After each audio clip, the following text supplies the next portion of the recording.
The value in networking. I like in-person dealing more now with the shows. There was a lot of foul activity going on, and no one's talking about it. I feel like I see less patience in the hobby today. I want to get your thoughts on that. When you hear of the large dollar amounts now around PMGs, what do you think? What it takes for someone to spend that much money on any card. Fanatics did something tonight I had never heard about. They have a lottery. We got you on the line. Oh my goodness, we're both on the line. Hey, I don't think that the fact that they did Be Friends and Jackass is going to have any impact on how they treat sports cards. So I asked you, FD, since we're rolling with FD. let's roll, man. What's up? You got to let the people know who you're rolling with, man. Well, obviously I'm rolling with FD.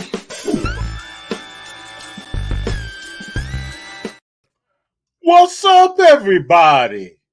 It's Monday, July 25th, 6 p.m. Pacific Standard Time. How's everybody doing?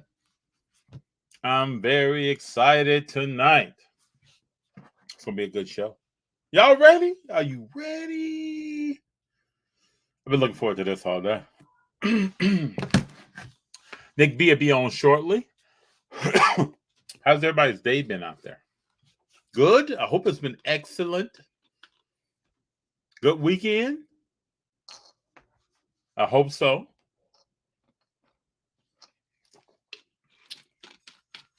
Do a little bottle of water commercial. You know, how y'all doing? How y'all living? So, without further ado, my guest is here. I think this is going to be a great conversation. We're going to get into many different things. But Nick B is in the house. How you doing? What's up, man? What's going on? How are you? All right. I'm good, man. I am good. I'm excited to be here. I'm excited to have you. Time. I've been looking forward to this all day. Awesome. Yeah, me too. I think we've been planning this for a few weeks now, and It's great to finally be on. And I'm excited that it's right before the National, so it's exciting. We have a lot to talk about. And Nick, you're going to the National, correct? I am. I will be there Thursday through Sunday. I'll actually be bringing my dad with me, so it's going to be a little cool family affair, and we'll be there having some fun, doing all the cool stuff that the National has to offer. That's right. No, so have you been to the National before? So the National, obviously, I've been to card shows as a kid. My dad used to take me. I'm from Long Island, New York, and we used to have the show at Hofstra, if anyone's familiar. It's called I think it's called the Northeast National because it's a big card show. Yes. But those are my first shows as a kid, and then obviously, similar to a lot of the people in the hobby, we kind of moved off of it. And my first card show back into the hobby in a big format was the National in Chicago. I said, Dad, let's just go. Let's just dive right in. So me and him and my other buddy flew out there, and we experienced the sports card hobby like no other. So yeah, the National is always a good show. I mean, you got so much stuff going on. Mm-hmm. It's like I guess some people call it the Disneyland of the hobby, but no matter what you're looking for, typically you can find what you're looking for. And it can be the most pure card. It can be an autograph that you thought you would never get. You can find that. Mm-hmm. That's cool that you're going with your father, man. It's real cool. Yeah, man. It's something that's awesome. And it's funny because my dad is in the last 5 or 6, maybe 10 years, he's always been saying, hey, let's go through these sports cards I have in my closet, because he has hundreds of cards in these bins, like probably thousands of other dads do across the country. They just have these bins in their closet of cards that they don't have the time to go through. Yeah. And as a quick little story, we went through them, and we actually found an old 1975 Kareem Abdul-Jabbar card, which is his first year in the Lakers. Yeah. Sitting, no penny sleeve, no top loader, just sitting in the bottom of a mini shoebox inside one of those crates. We've had it. We always talked about, let's get it graded. We never know, but I didn't know, because I never knew how to grade things, how to really review cards, and ended up sending it to CSG because it was like $10 a card to get graded. Now that they have the new labels, so they're a little bit more attractive. Sent it in. I thought it'll get a 6 or a 7. Saw what PSA comps were. I was like, I'll get a 6 or a 7. Maybe it's a couple $100. Ended up coming back a CSG 9. Wow. And for people who don't know, a PSA 9 for a Kareem Abdul-Jabbar in 1975 sell for around $2,500. Yeah. So, as anyone would act when they got that grade back, you're like, oh my God, I hit the jackpot. I call my dad like, hey, we hit gold out of your closet. Put it on eBay recently. After I've shopped it around at a few local shows, nobody was willing to give me over like a PSA 4 comp. And I was like, what are we going to do? Should I crack it? Should I send it to PSA? Do we take the chance? I said, no, let me just leave it on eBay. Maybe I'll get an offer. Ended up getting an offer a couple of days ago for $915. Took the deal. Let that guy enjoy it. He must be a big Kareem fan or something. But it just goes to show you that. Good story, man. Good story. Goes to show you. Look, make sure don't take any cards in your closet for granted because you never know what you have. Yeah, that's a cool story. 75. 75 was cool. Yep. Yeah. Oh yeah. Very cool. So let's start by talking about photography and video. Tell everyone your background. Yeah, of course. Yeah, so I'm a photographer, videographer. I'm 26 years old. I went to Coastal Carolina University, which is where my career for photography and videography began. I was a professional golf management major in college, so which means I was actually learning to become a golf professional and be a golf pro at like a golf course, like a superintendent along those lines. Picked up a camera, was interning as a wedding photographer. Then I was like, you know what? How do I reach a lot of people at one time, exposure-wise? I'm a guy who's like kind of a go-getter. I want to get at things fast and I want to get things moving. I wanted to make some money, some side money, especially in college. We're all broke college kids. We want to make as much money as possible, work at a restaurant, but I didn't want to do that. I was kind of a guy that want to work for himself. I said, it would be a good idea to take pictures of all the sports teams, 50 guys, 100 guys on a football team. You take pictures of them, get a media pass, take pictures of all the guys on the team, put it on Facebook, tag their names on Facebook. They're going to all share it. You got 100 guys sharing all your photos, tagging you and all that kind of stuff. It's a no-brainer. It just got my name out there so fast. I started working with sororities and fraternities and just made a name for myself in college. Ended up getting a job through actually my internship that I was doing with the wedding photographer for the Myrtle Beach Safari, which if anyone knows or recognizes the name, they were featured in Tiger King, which was the Netflix sensation series during COVID. It blew up with Joe Exotic, Doc Antle, Carol Baskin. We all know the story. We all know the show. Mm-hmm. But I was with them for about 8 years as their main photographer, social media coordinator. I coordinated a lot of collaborations with big time celebrities like Logan Paul, Floyd Mayweather, Odell Beckham Jr., Marquise Goodwin, guys like that. Did photo shoots with them, coordinated them, collaborating on social media to gain exposure for the Safari. Had them tag me as well, which grew my audience and my fan base as well. But that's really where I dove into the whole photography game and videography game as well, because prior I was just doing photography. But just like everybody, when we're working, sometimes things become necessity and you have to learn things on the fly, which is how I learned the whole videography aspect of the business that I'm in. But I've been lucky enough to work with a ton of big time celebrities and social media influencers and really have learned the game and the aspect of how all this stuff on social media works, which I've in turn applied that to my own personal brand and my own personal social media through my TikTok, which has 800,000 followers, my Instagram, 25, 30,000, whatever it is now. So that's kind of a little bit of a short synopsis of how I've come to the point I am now. Now, on your videography side, you're working with some artists, if my research is right, doing you've done some videos, right? Oh, yeah, 100%. I've done stuff with Casanova, who's a artist based in the New York City area. I've actually done stuff with members of Bon Jovi for the Rock and Roll Hall of Fame. I actually, funny enough, I just got back literally just now from the Christopher and Dana Reeves Foundation golf outing that I was videography for. So I was with people like Adam Schefter, Mike Greenberg, Mark Messier, Michael Strahan, guys like that. But yeah, I've done stuff with artists, athletes.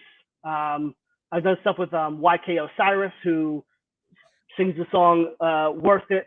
It was a hit song 4 or 5 years ago. I've done stuff with Cassie, who had the hit song probably 10 or 12 years ago. Mm-hmm. I've done stuff with Monica, who's actually a really good friend of mine now, who's had hit songs before as well. Ton of people. Nick B, man. I just want people to know the kind of work that you put in. And if anybody gets on his Instagram page, there's quality work there in pictures, video, the entire nine. I went way back into your Coastal Carolina days and worked my way forward, but it is legit, sir. It is legit. Appreciate that. But let's jump into the hobby a little bit. To talk to everybody about what do you collect? What got you started in the hobby? I know you talked earlier about you and your father going to the National, but walk us through that. Yeah, so I got into it because I love sports, right? We all get into it for the love of sports, and we're motivated by the teams that we love. I'm a big Boston fan, so I love Red Sox, Celtics, Bruins, Patriots. So I got into it trying to collect Manny Ramirez cards, David Ortiz cards, Paul Pierce cards, Rondo, all those kinds of guys. When I went to the National, I didn't really know what to do at all because I didn't know what to buy. I didn't know what mistakes I've made before because I never made any before in general. And in the National, it's so overwhelming in general. Like, there's so much going on. You could spend you could spend 2 weeks there. You probably won't see everything. That's right. So I made a lot of bad purchases. For instance, I bought a Zion Prism Rookie BGS 9 Fire for $550, and as we all know, those have dropped. Like you could probably get one of those for like $100, maybe $90 now. It's like but it was fun. It was all for the love of the hobby. I learned a lot of different lessons. I learned what to do, what not to do, and I'm sure we can get into that as well. But nowadays I'll just show you. Now I do a lot of Star Wars stuff. Kurosawa, all the Star Wars Galaxy, Hayden Christensen auto, stuff like that. I started doing a lot more like what I really have interest in, like Star Wars stuff.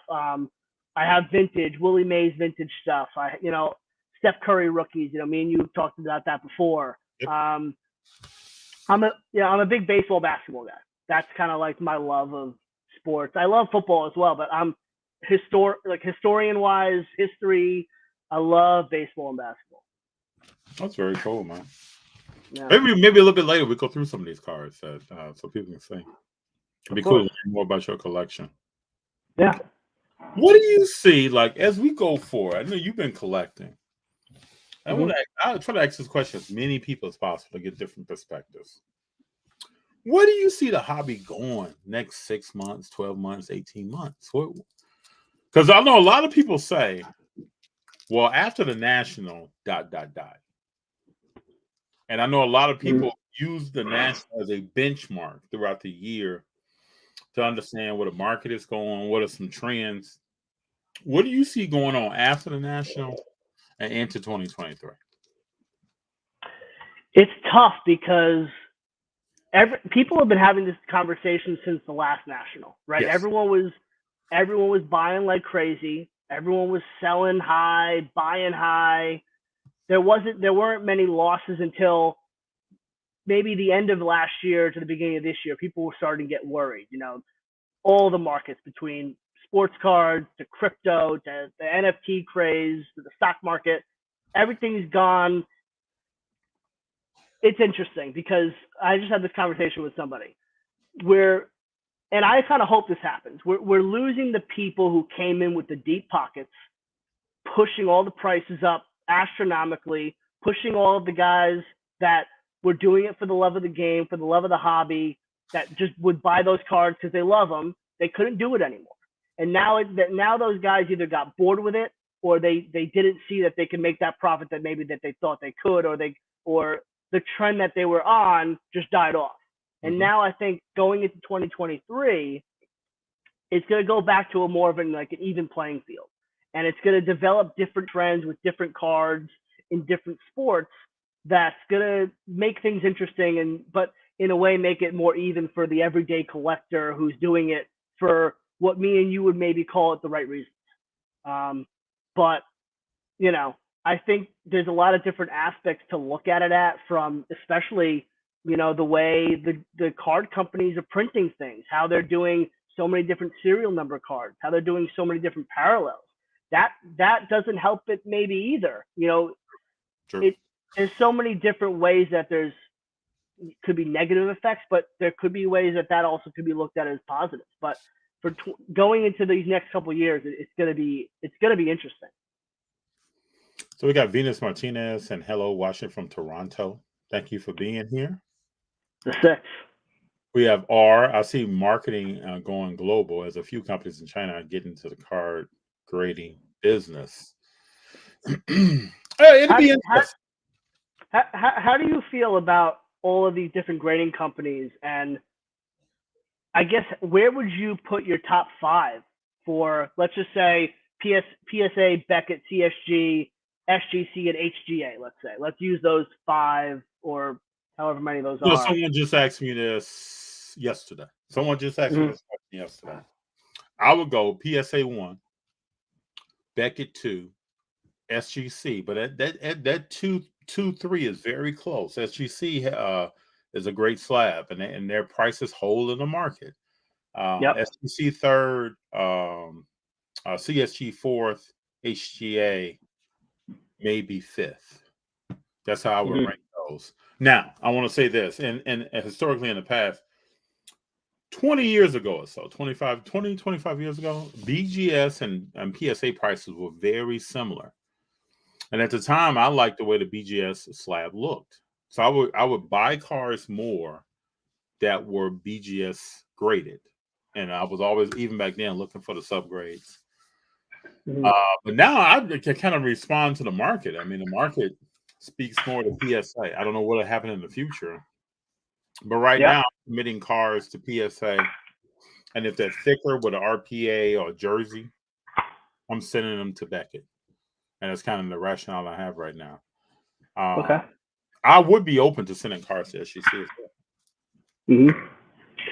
So me personally, I've been doing SGC. I've never done a PSA submission, just because my personality, I'm just impatient and I don't want to wait. Mainly talking the last 4 or 5 months. Obviously, recently they've changed a little bit on their scales and for turnaround time. But SGC, I mean, I sent the card in on a Friday. They got it on a Monday, dropped it off on the same Monday. I'm talking about going through a bulk submission service, which is Boca Raton Subs. They dropped it off on Monday. Grades were posted on Wednesday night.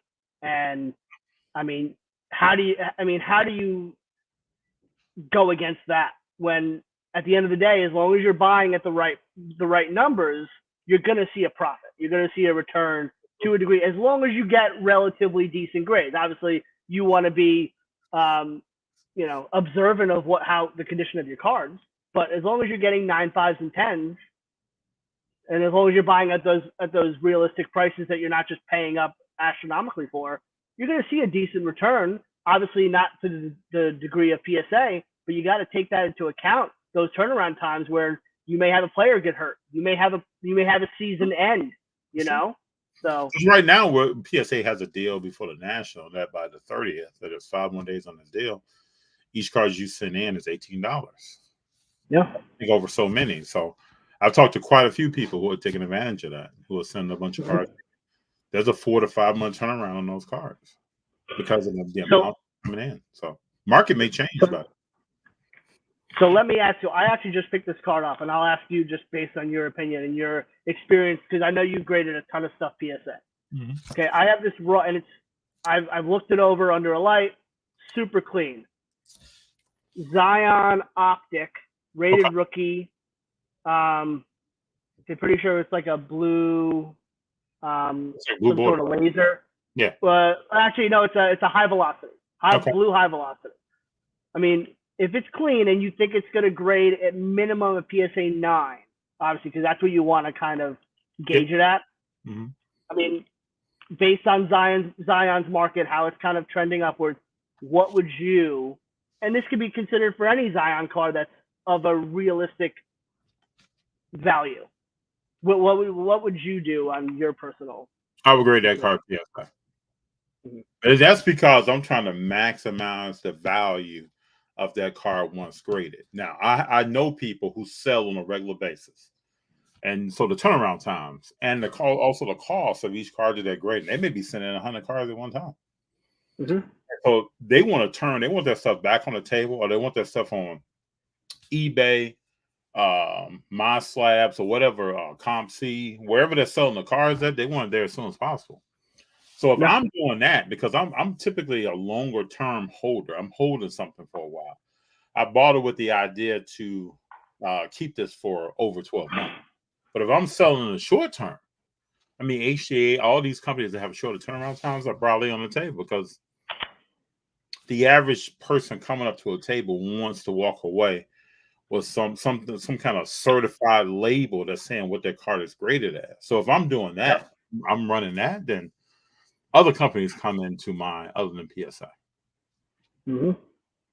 And I guess who are you thinking about grading? So the way I think about it is the NBA season is what? When do they start in September? October? Yeah. So realistically, if I were to send it into PSA, I'd have it back by the season. If I were to send it in regular service? Yeah. Yeah, you should have season. Yeah, so it probably would be smart to do that, because if it gets a PSA 10, that's like a $400 or $500 card, PSA 10, and I got it for a really great price point, So the SGC, it would be like if they got an SGC 10, it would be like a $300 card compared to a $600 card, So, but if you bought into cars low, that $300, you're still maximizing your profit in a short time frame. So that's the idea. So you might take those funds, put it in something else, and keep that thing turned. Yeah. Mm-hmm. So that's the way I look at it, is if I can make that, because I'm not trying to always be greedy and trying to wait, let me hold out, maybe I'll make an extra $100. If I can make $200 because I bought it at such a good price, why not move it? Or have it at such a great value now that I can trade into something. People have to also think about that you bought something at such a good price and now it's a great grade. Not only can you sell it, but you may be able to trade it, especially if it's a desirable player, card, etc. Yeah. So Nick B is telling, if anybody's out there listening, he's telling you the different steps that you can take if you're grading cards and what you want to do with them. If you go to a show too, you'll see people doing different things. I like to ask people that they don't just have PSA and Beckett on their table. What's your rationale behind grading with so-and-so, so-and-so? If you get into those conversations, people pretty much tell you why they're grading with certain companies and what their rationale is. And to me, that's something good to learn from, because you never know. We just talked about how 20 years ago, Beckett and PSA were almost the same price. Things have changed since the beginning of COVID. Things have changed. So there may be changes in the future. So Joseph Gomez says, crack everything that's not PSA unless it's vintage baseball or basketball. There are some people out there that's only PSA. There are some people out there that I've seen only Beckett, only SGC. So I think as you have more options, you have more opinions on stuff. But I know people that are running viable businesses that do not grade with Beckett or PSA.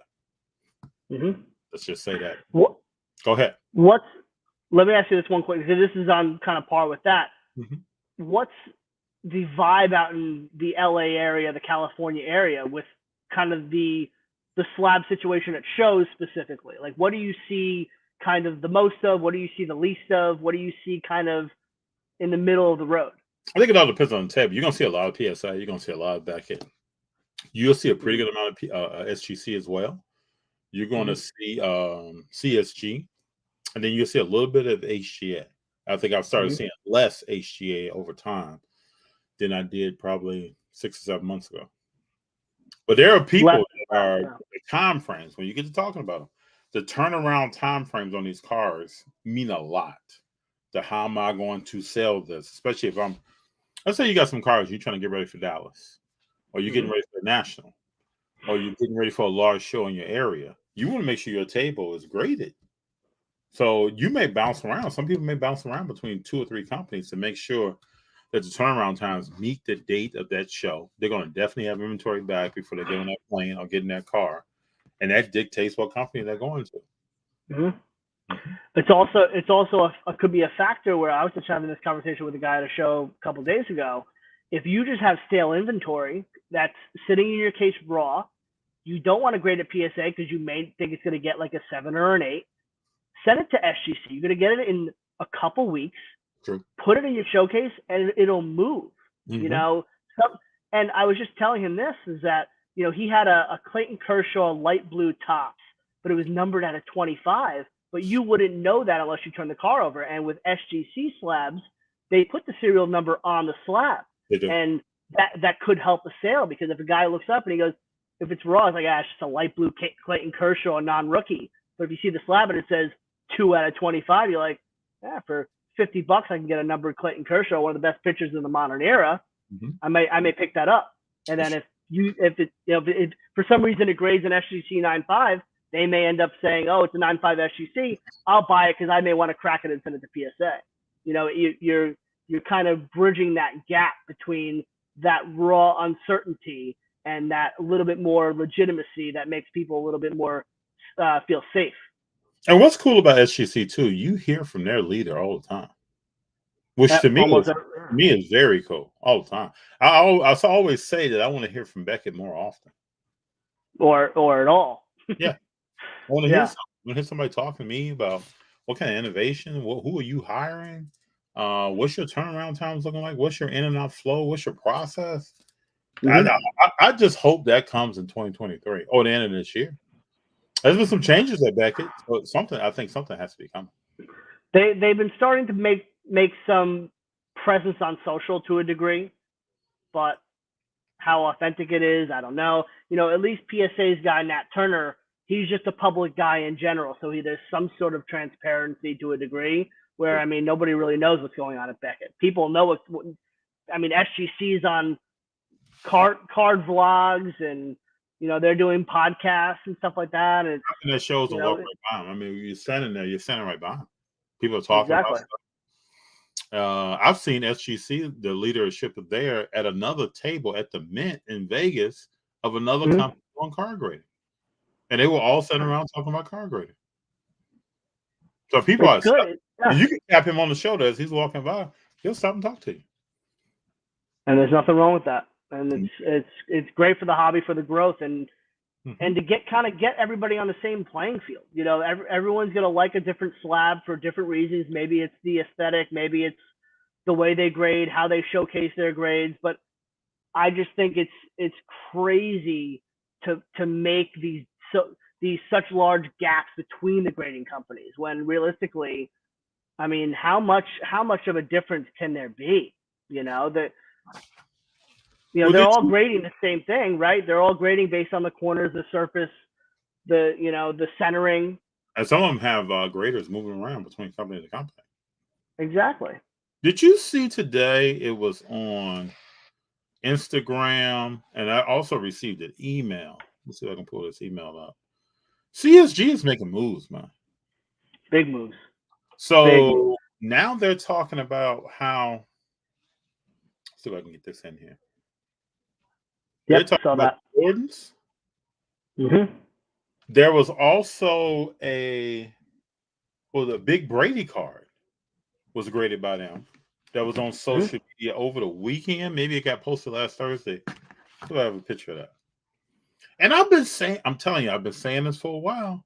These companies that don't typically have higher value cars in their slab, they have to do something to get that perception in people's minds that that's a viable option.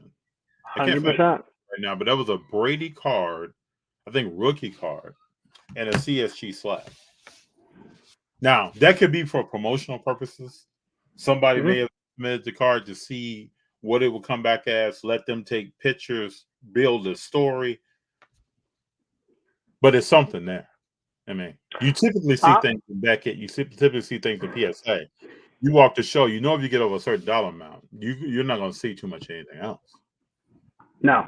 And honestly, if kind of going off that, I'm very surprised that some of these grading companies haven't sponsored some of these these card influencers and these guys who do the vlog and say, hey guys, we'll pay you, I don't know, we'll give you free submissions, just grade with, say, SGC.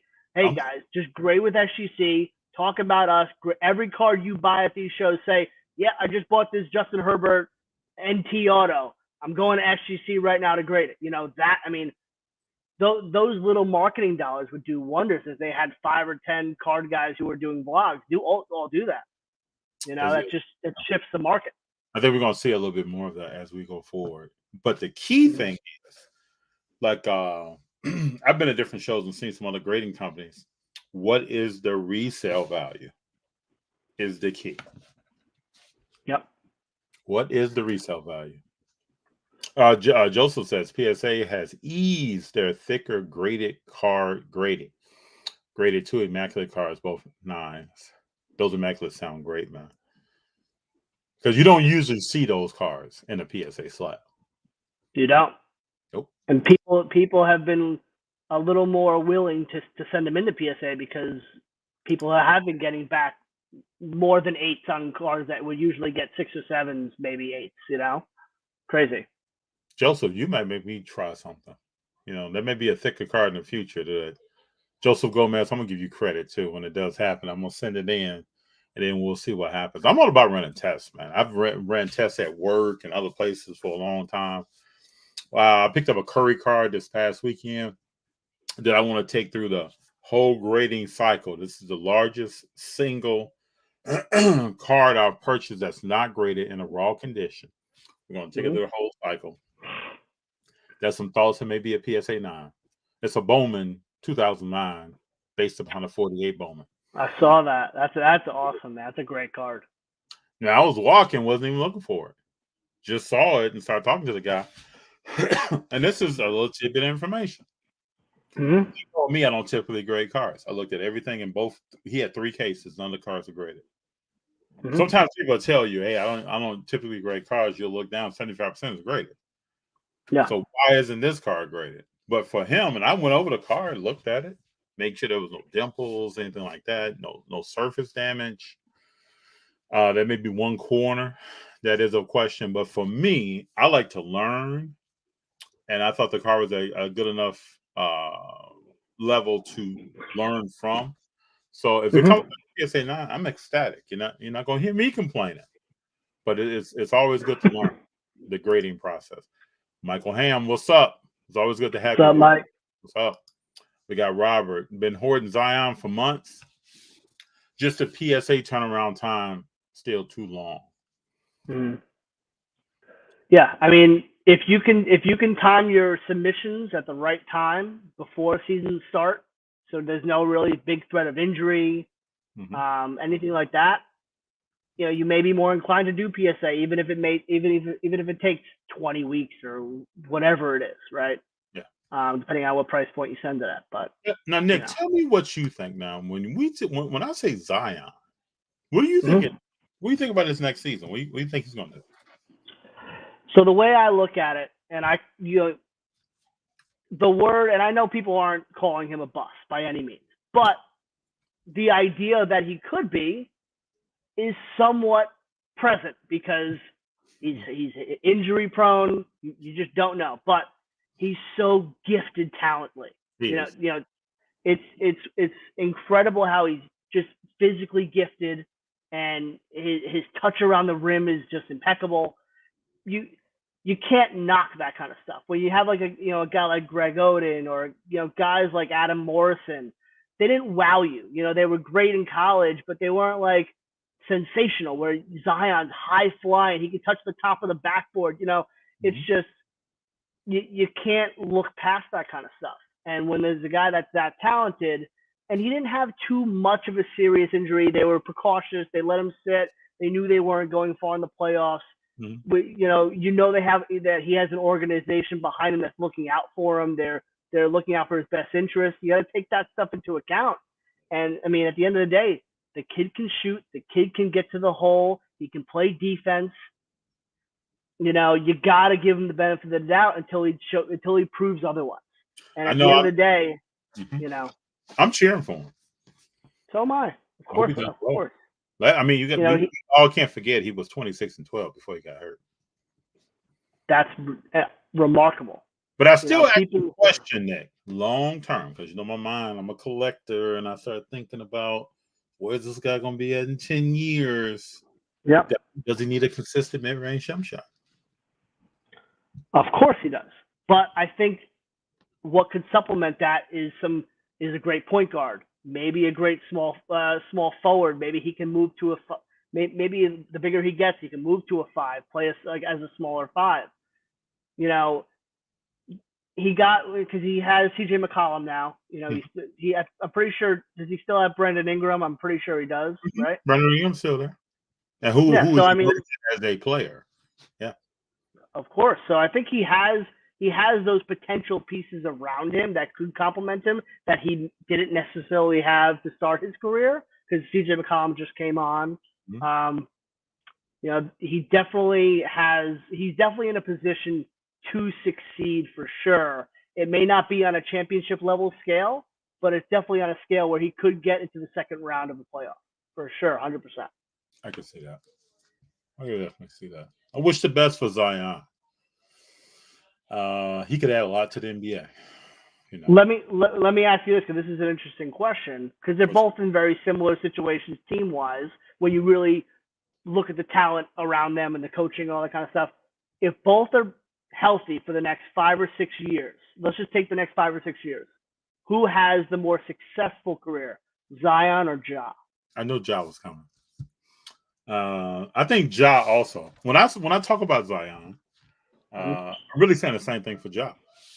Both players are bounders, leapers, jumpers. Ja showed this past season, though, that he has more of a consistent stroke from the three-point line. They both need a consistent mid-range game.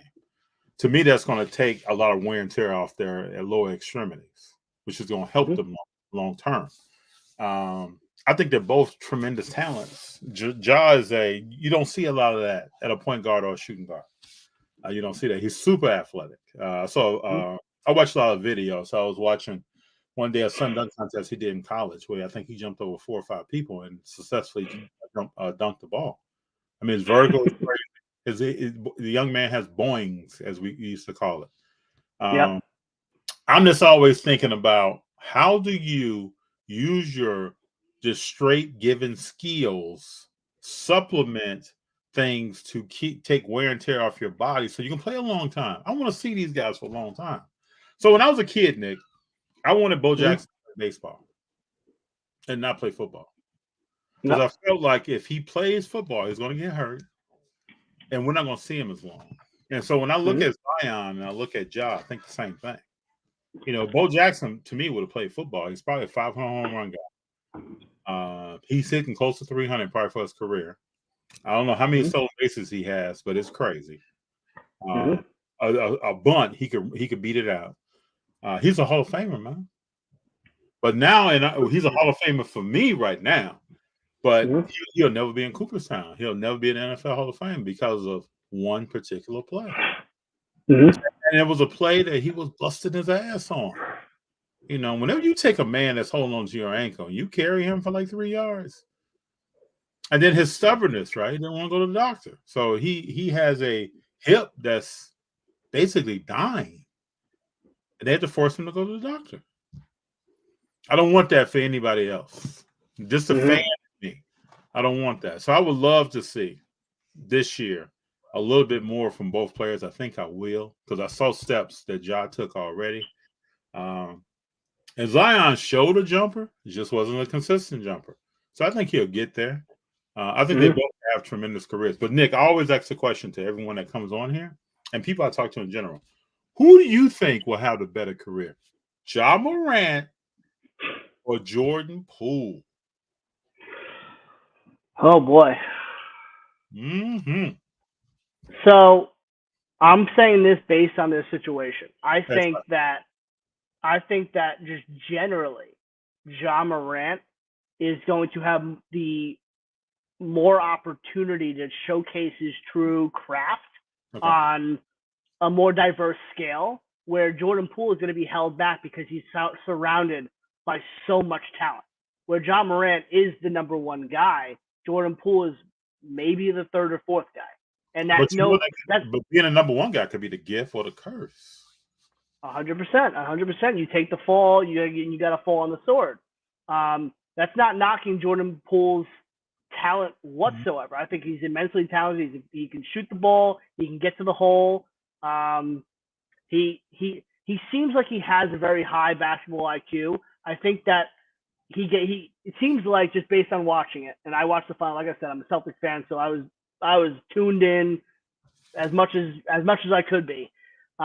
It seemed like he got very excited in the moment. He said he seemed very sort of shot happy. He wanted to score. He was excited, which no fault. I mean, you're in the finals. You want to prove yourself.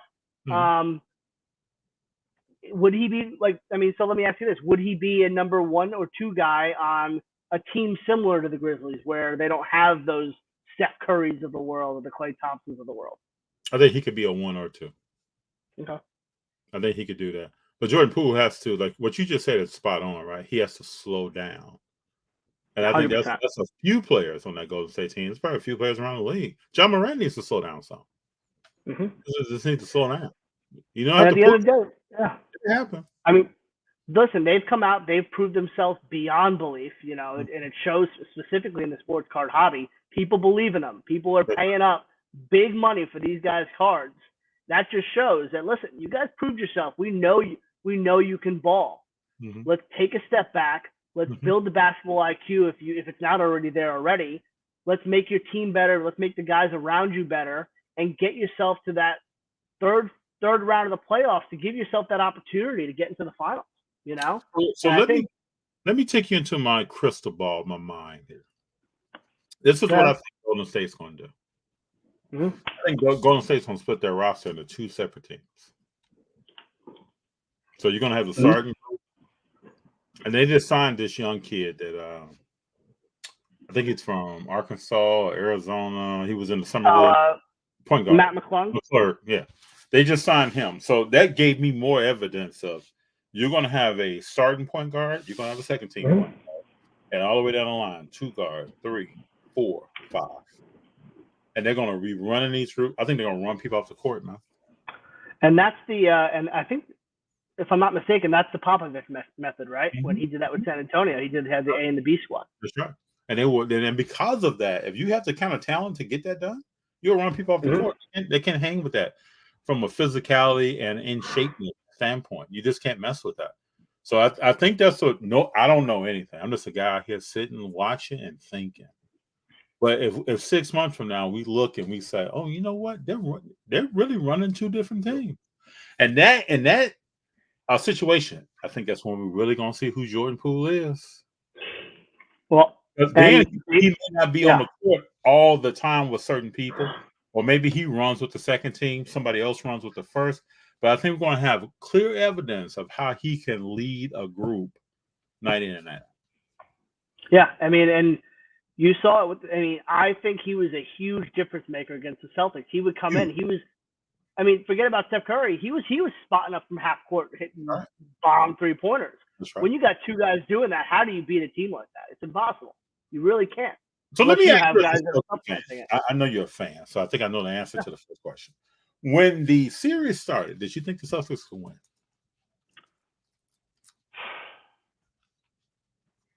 I thought talent-wise, they could. 100%. Tatum's the real deal. Jaylen Brown, the real deal. Smart, defensively, the real deal. I just knew in the back of my mind, if Steph Curry turns it on, you can't stop him. And I didn't think, and I know this. The Celtics don't have anything to combat Steph Curry. No matter how good Tatum plays, you can't combat a guy who's shooting the ball and turning around and running down the court. He's already back on defense, and the ball hasn't even gone in yet. But it goes in. But let me ask you this too: Marcus Smart, Defensive Player of the Year, right? Did you see that at all in that series? No, I didn't. I essentially stopped watching, where I have it on in the background, but they didn't want to play. It looked like they didn't care. They had no effort. They didn't want to put anything towards it. It felt like the team morale just died, and it was surprising because realistically, they had, if not the best chance to beat the Warriors coming out of the East when it's all said and done. Nobody could defensively keep up with them better with the better than the Celtics. And the Celtics should agree. So I agree with that. But I think what happened was people realized the regular season is not the season, because the Celtics were almost a 500 team in All-Star break. Yeah, 100%. So the regular season is not the playoffs, and then they found out what greatness feels like when it's on you every single game in your face. Think about who was the White. White disappeared. Derek White. He disappeared. He became Casper the Friendly Ghost by about game 3, and you never heard of this guy again. And in the first 2 games, he was trying to D up stuff and run around shooting threes, and he was part of game 1, the big comeback. Derek White right here. Disappeared. Yeah. Incredible. And I thought he was a great pickup coming from a great system in San Antonio. Yep. Over to the Celtics, great defensive player, could shoot the 3. Yep. And where'd he go? It's Jaylen Brown turning the ball over 7 times a game. Like you can't win when you're doing that. And the thing about the Celtics are, you can't get Brown and Tatum to have a good game the same night. Never. Well, so what do you think about now? The Celtics were talking about today that they were trying to go out and get KD, and they put Brown on the auction block. And Brown, and then on social media, that he's shaking his head at that. It's a tough one to really take in. If we're talking about 3 or 4 years ago, I'd say give the ship to get KD. Right now, I don't know. I mean, I don't know how healthy he truly is. I know because look at the Celtics swept them in the playoffs. You know what I'm saying? Mm-hmm. And KD is 34, about to be 35. Yeah, he's coming to the end. Is he out of his prime? Probably. Is he still a bona fide scorer? Of course. I'd rather have him than majority of other superstars, even with him coming out of his prime, because he's going to give you 26, 27 a night, no matter what. He may not average that, but you can count on that. You can go into a playoff game and he's going to hit every big shot. He's going to give you 25 or more, maybe 30. Yeah, and if you can keep a guy like Tatum and you can keep a guy like Smart on the roster, and you have to give up a Brown, so be it. You got to really think about it in the future. Some of these guys are going to want a lot of money anyway. You can't keep everybody. Sure. And if you can get a guy like a transcendent talent like a Kevin Durant, it changes the people coming to the stadium. Everyone's going to want to come see KD. He also attracts people. Where do you see KD going though? Because I have a thought. I'll tell you this. I don't see him going to the Warriors.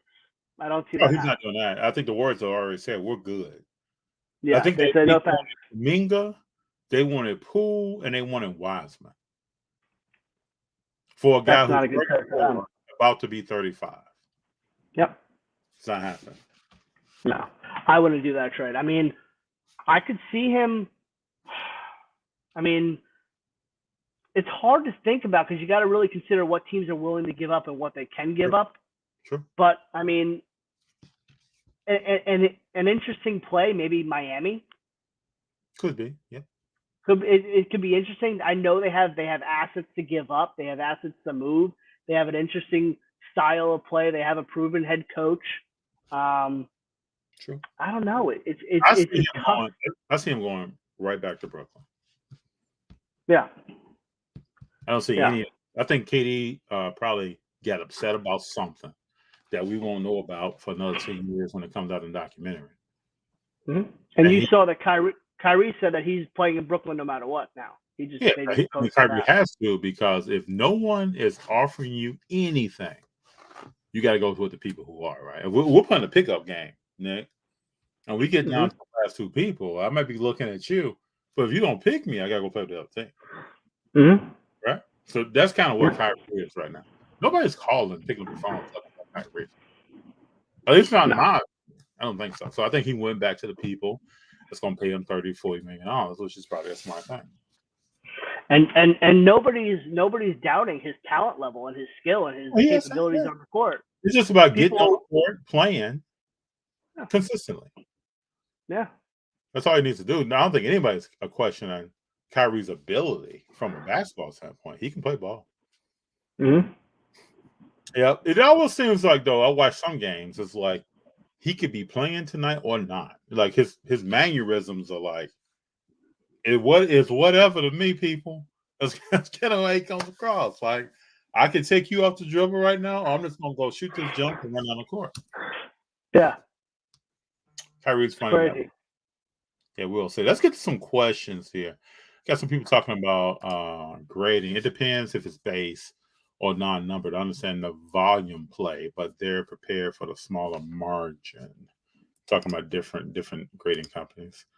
AI software will be used in the near future to grade cars on a more detailed scale than traditional grading systems.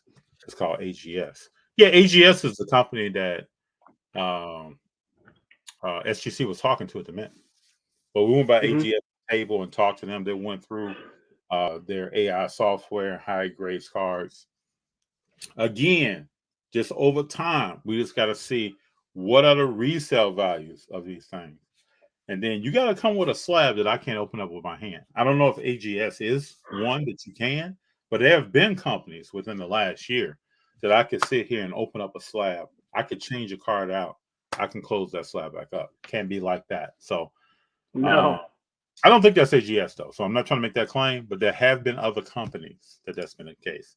China will be utilizing AI state-of-the-art technology to grade cars in the near future. I believe they will display this in the next convention before end of the year. I think much more is coming. From a technology standpoint in the hobby, yeah, I agree with her. I think much more. What does HGA use? Do they use that technology? Because I know they don't use people to grade their cards, right? HGA does not? I thought that they ran their stuff through computer systems. That's what I was told. I could be wrong.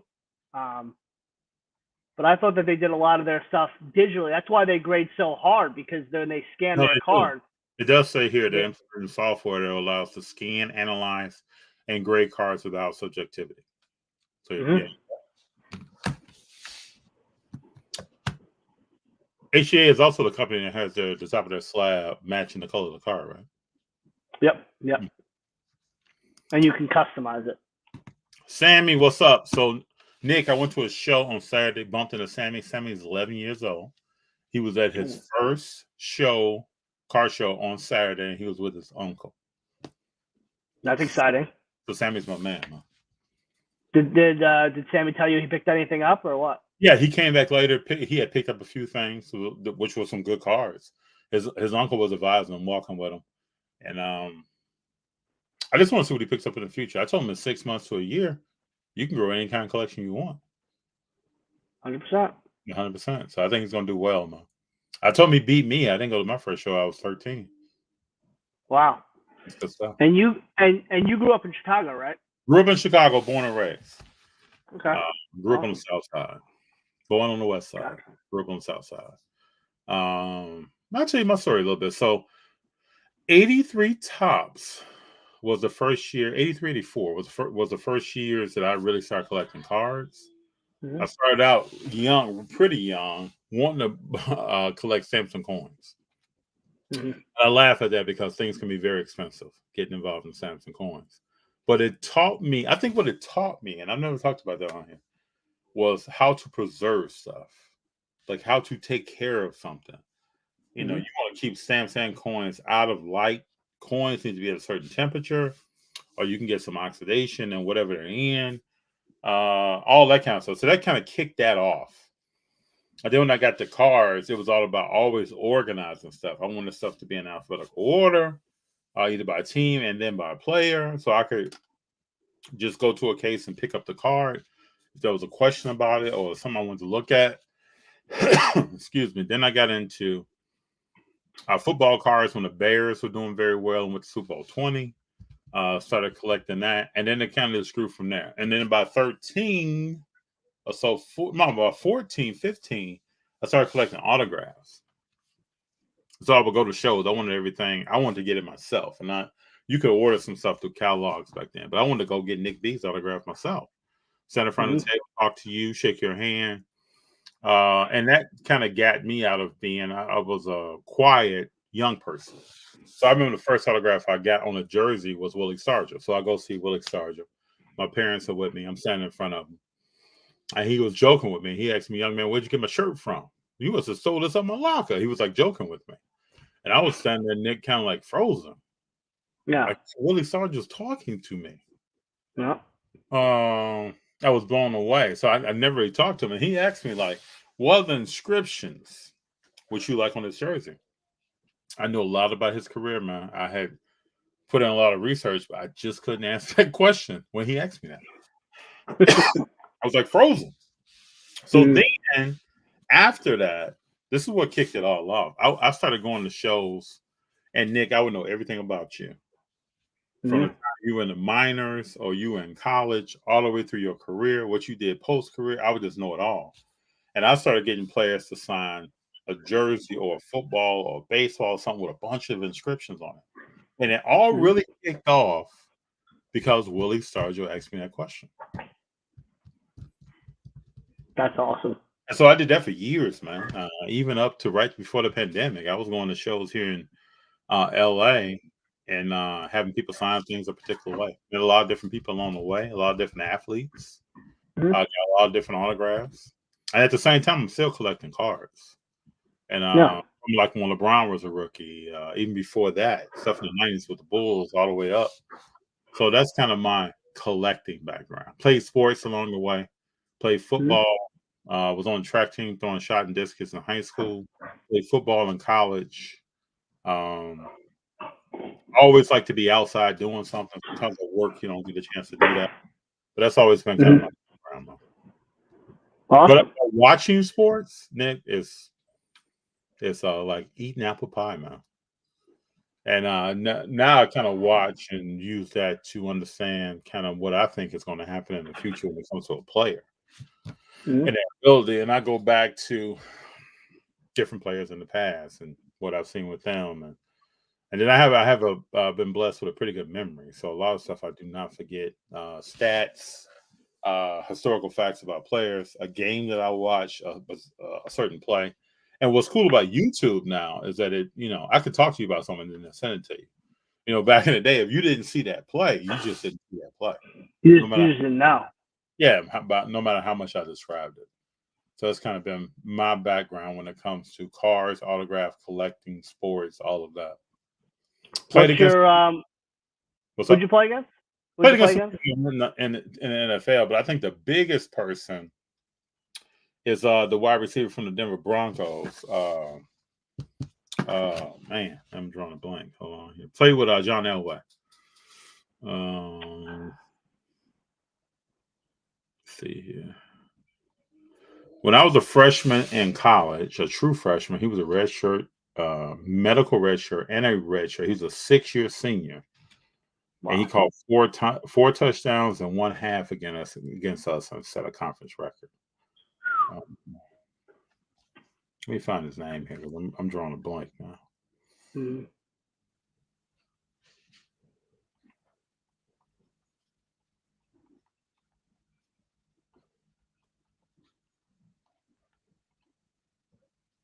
You heard of Rod Smith? Oh yeah, Rod Smith. I played against Rod Smith my freshman year. So that's the biggest player that probably should still be. He should be in the NFL Hall of Fame right now. He was a player. We had a game my sophomore year. Talked to him in the middle of the field. That's it. He went undrafted, got on the team and made a name for himself. Started out doing kick returns, man. And I was talking to him about that in the field. Like, man, you know, kick returns like 6'4". He's like, hey, whatever I need to do to make the team, man. Yeah. Whatever I do to make the team. So it's all good. So we got Sammy. We got Michael saying, isn't an SGC 10 a better card than a PSA 10? Just do the PSA soft grade on center. I don't think the market's saying it like that.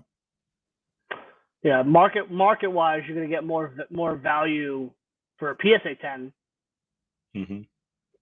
In my opinion, just generally, I don't see much of a difference just based on the card wise.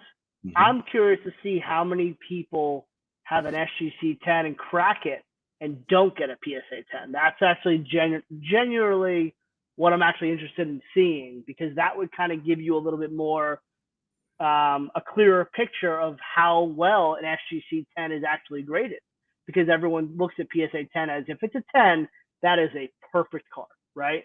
But even though some people say, hey, listen, even though you got a PSA 10, that card is really off-center. There's a big dimple on that card. I've heard that happen. Oh, I've seen cards still with PSA 10 in person. 100%. Yeah, exactly. So why, let me ask you that. Why do you think, just based on the last few years, why has PSA 10 gained this pedestal over everybody else? And it's essentially also it's kind of also pushed Beckett down. It's like Beckett's like taking a step back, not just because they're doing or they're not as transparent, but because PSA has taken such a jump. So why do you know what I think it is, though? Because I had the same conversation this weekend. I think I think the reason why is that the human mind just wants to see one number.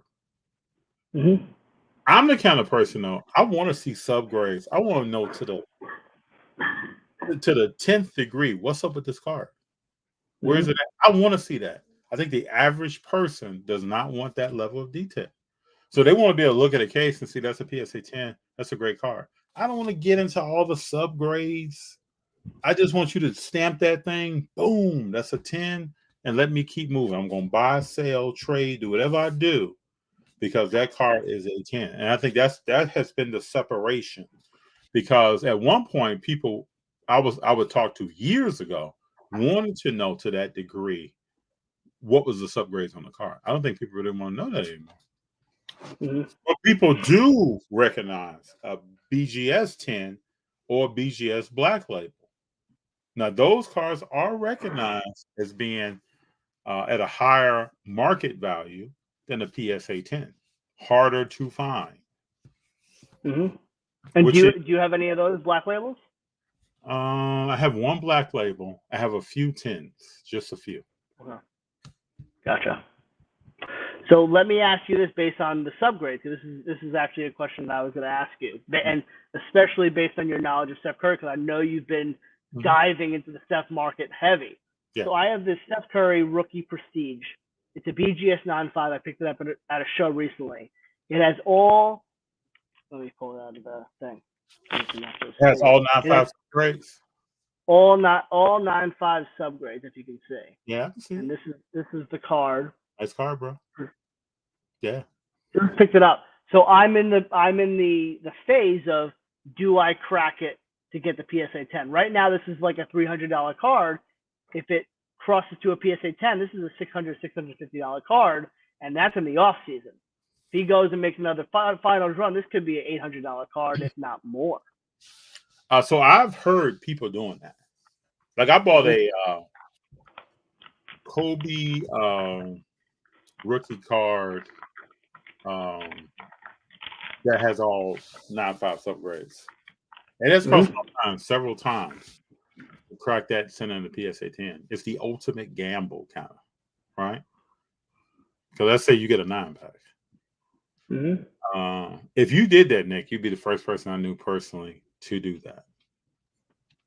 To crack the BGS Gem Mint Plus or whatever, and then get a PSA 10. I'm sure there are people that have done this. There may be people in this chat room right now who have done that. I've thought about that several times. I mean, and what's cool about Beckett, though, you can look and see, like, so you have so many 9.5s in that card. You can look and see how many cards have 4 subgrades of 9.5. So you almost have, when you get to that level of detail, a second population of that card that can make it even more valuable. It'd be interesting if that card was a PS.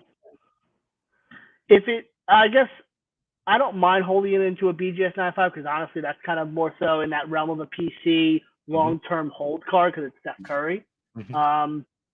If it ever gets to that point where the value just skyrockets, maybe I'll be more inclined to take that chance because it'll be at a point where now I've made a profit no matter what, even if it is a PSA 9. But right now, it's not really. I'd rather just not take the chance because I'm just happy with it as that grade. But if it ever gets to that point of a bigger percentage jump, I may be more inclined to do it. Yeah, the start date that I have for Kobe Bryant is the same way. All 9.5 subgrades. It's a big risk to try to make that move. That'd probably be the next level of my understanding grading. Taking some cards, even if it's a lower value card, just to understand how does that process work. If I crack this, even had someone look at it, try to clean it even before I send it back in to see what does it come back as. Yes, I might even be part of an episode. That'd be an interesting test to run. Yeah, that'd be great. Maybe get like 3 or 4 cards, maybe a couple different sports, different players. Yep. See what happens.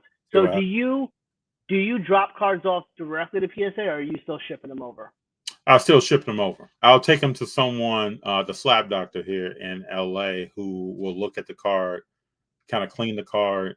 I'll tell you some ins and outs about the card, and then I'll send it in to be submitted. Okay. I'm still learning, man. I'm only this will be my second submission coming up in August. First submission I put in 2 cards. This submission is probably gonna be about 10 cards. Okay. They come back at some of James Wiseman, some of Curry, one to be Curry, and there might be a few more that I add before then. Yeah. So interestingly enough, on the James Wiseman thing, that was probably my first big pull out of a wax box. I was at the National. Okay. And I don't know if you remember this, but they were doing the thing where you buy a certain amount. If you buy a certain box and you bring it to the Panini desk at their booth, they'll give you like silver packs. Yep, I remember this. So I bought Donruss Choice, and that was, I guess, one of the boxes.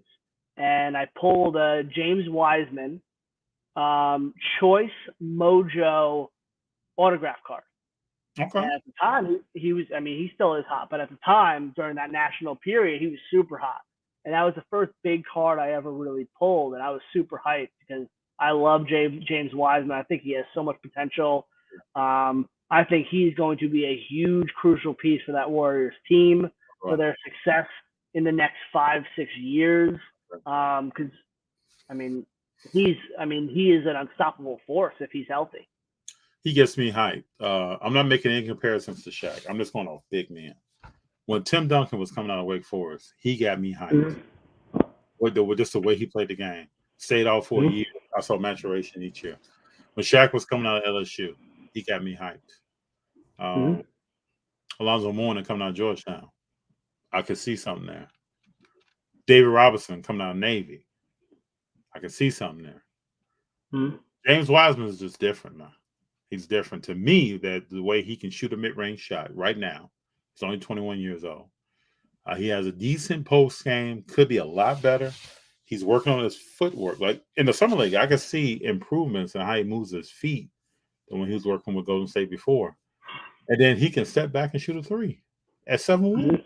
So those are the things that I look at, and I'm like, this guy is still raw as up eating eggs. And he can bring this to the court right now.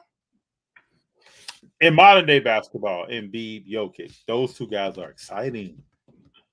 They're exciting. They can change a game. They can take over a game. We'll see if he can do that.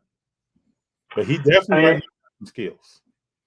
And when you look at it, potential after an injury wise, you got to look at a guy like Embiid. Talk about dealing with insane injuries, injury after injury after injury, and he's been able to come back at an MVP level. I know he didn't win it, but I mean, it was a toss-up. You could have flipped the coin and gave it to either him or Jokic, you know? So if he can get through that with the kind of, big body that he has, I think Wiseman can pull through his injury history and really showcase his stuff on the court, especially in such a great organization that he's in with the Warriors. Yeah, man. And then think about it. Clay's been hurt. Draymond's been hurt. Steph has been hurt. And they still win. You have people around you that's like, talking to you about mentally probably what they went through. I'm pretty sure Wiseman went through some stuff. Clay was probably in a place at some days he probably thought he'd never play again. People were saying he may never will. And I think Clay is going to be even better next year from a defensive yeah. So Something Sports Cards. Thank you for being here. He said, "What's up, FD?" I see we're rolling.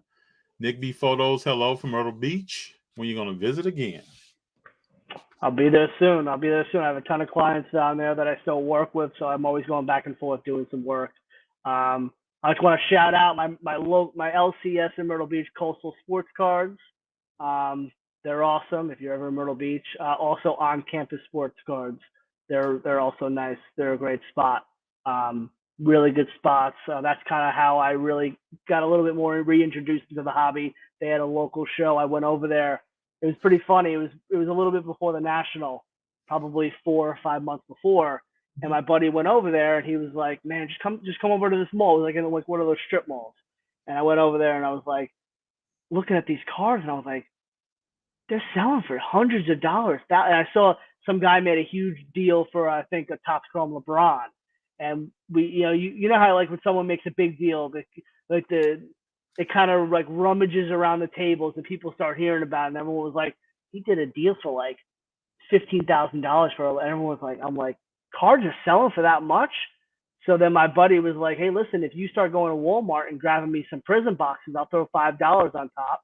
You'll make $5. You grab me 3 or 4 boxes and whatever. So I would do it. I did it a couple of times. I was like, wait a second.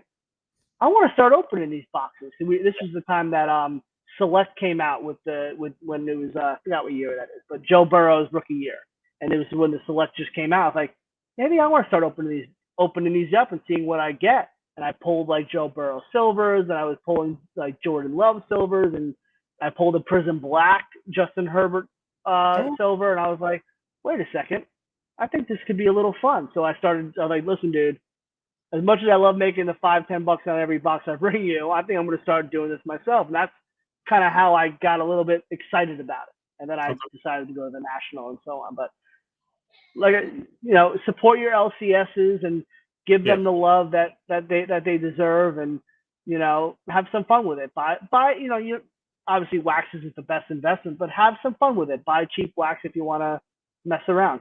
That's kind of what reignited me. And I also say too, bring young people that's maybe around you, you're mentoring. If you're parenting someone, bring people in and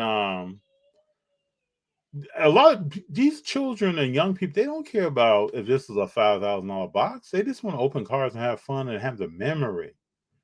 Don't forget that. 100%. And even if they're not into sports, there's so many different avenues in the card hobby in general. You got Pokemon, you still have Yu-Gi-Oh that hangs around. You got MetaZoo, you got Star Wars, you got all these different cool little caveats to the hobby. They don't need to do just sports. Get them involved in some degree, because no matter what, one day maybe they will be, right? And it just adds to the hobby. It adds to the diversity, and diversity is the best thing that we can have in general. And I think that it's great for the hobby. I love seeing kids run around. I love when I see the influencers and the vloggers giving free packs out to kids. And you see the face, you see it at the shows all the time, and you can put a smile on a kid's face and make their day. They're going to want to collect sports cards forever, know? Joseph asked the question, did CSG sign a deal with Fanatics? I think so, if I'm not I believe so. On that topic, who do you know has signed deals with Fanatics player-wise, where Fanatics have got their exclusivity for their autographs? Has that happened? I heard rumblings of that happening with Joe Burrow, but I'm not positive. I'm not positive of that. I don't feel like I've heard that. I've heard things about it. I don't know if it's actually, I don't know if they were just talking about it, but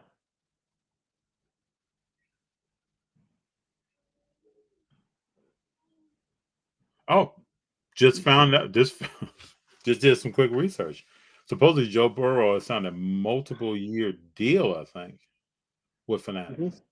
Multi-year exclusive autograph memorabilia collectibles deal that includes both LSU signed items as well as items signed with NFL logos. Yep. Nick, you're spot on. Yeah, I heard a bunch of that. So it's you're going to hear more of that. You know, back in the day, Steiner had exclusive deals with players. Yeah. So I think you're going to see more of this. I mean, LeBron exclusive deal with Upper Deck. Oh yeah, yeah. The only thing about that sometimes is that, again, like I came through going to the show, seeing the player. You may still see because Mariano Rivera had an exclusive deal. He still showed up to shows, signed in person. Alex Rodriguez had an exclusive deal. He still did that. Joe Montana at one point had an exclusive deal. He was doing that. It doesn't mean that you won't have players show up to a public signing, but you may see a lot more private signings. Mm-hmm. Which I don't have a problem with. I got Derek Jeter's autograph through a private signing through Steiner. So I'm not as a player, I put myself in their shoes. Sometimes you may want to do a little of both. Sometimes you, depending on your schedule, you may only be able to do a private signing. No. And I don't know if you've seen some of the guys that are making their first appearances at the National, like OBJ, Floyd Mayweather.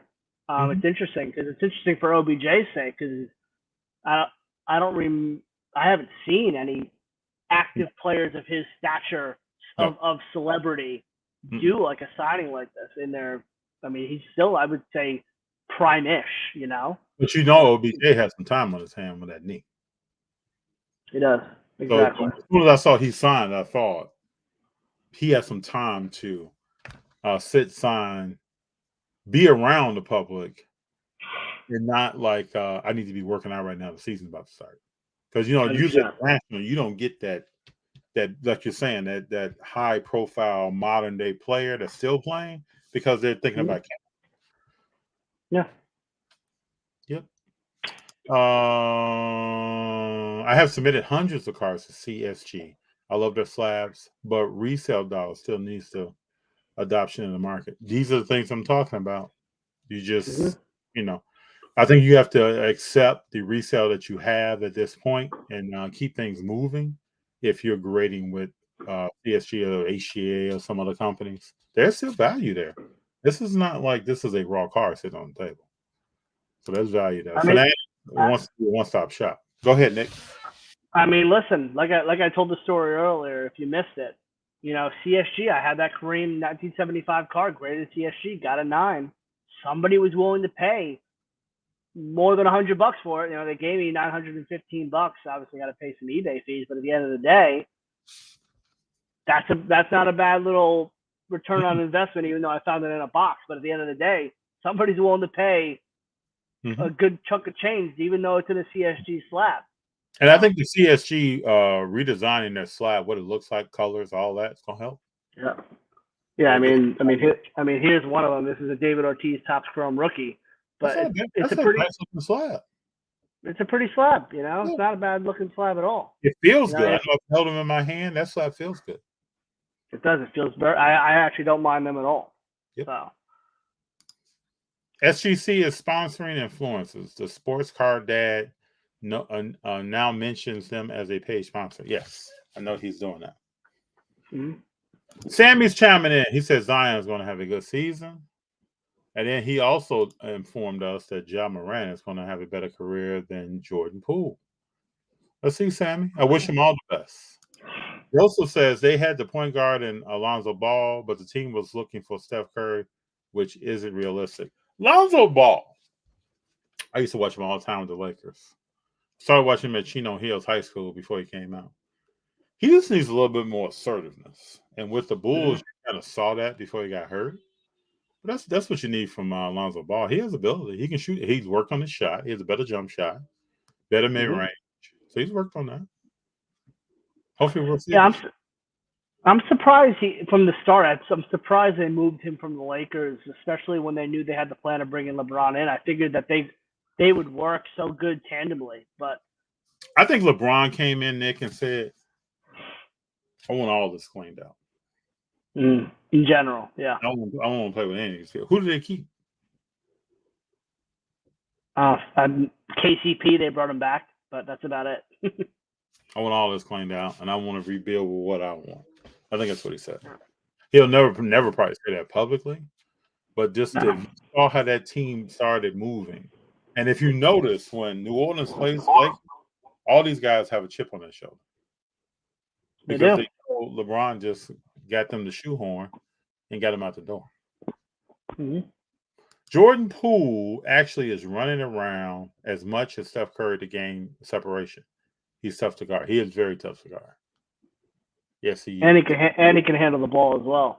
And he's shooting. He led the league in free throw percentage. Yep. Which is, as a point guard in modern day basketball, is spectacular. Because we got point guards out here shooting 60% from the free throw line. No, shooting the free throw is incredibly valuable. Joseph, depends. Warriors might trade the young talent for Durant. Warriors not moving anybody for Durant. That's not happening. KD will not join the Warriors as Kyrie will not play on the same team with LeBron. Even if Kyrie does play with LeBron, they're not winning the championship. At least that's my opinion. It'd be good for ratings. It'll put butts in seats. It'll get the rock going. It'll get, oh man, did you see? It'll get that going. But good evening, gentlemen, and Feed the Guys. It's good to have you here. Losing the first game killed the Celtics. First home game. Well, I believe that when the Celtics came out and they had that run in the first game and they came back from 14 down and hit threes and all that, every game is about what adjustments you make. Mm-hmm. I think the Celtics, after so many adjustments, you had them figured out. Yeah.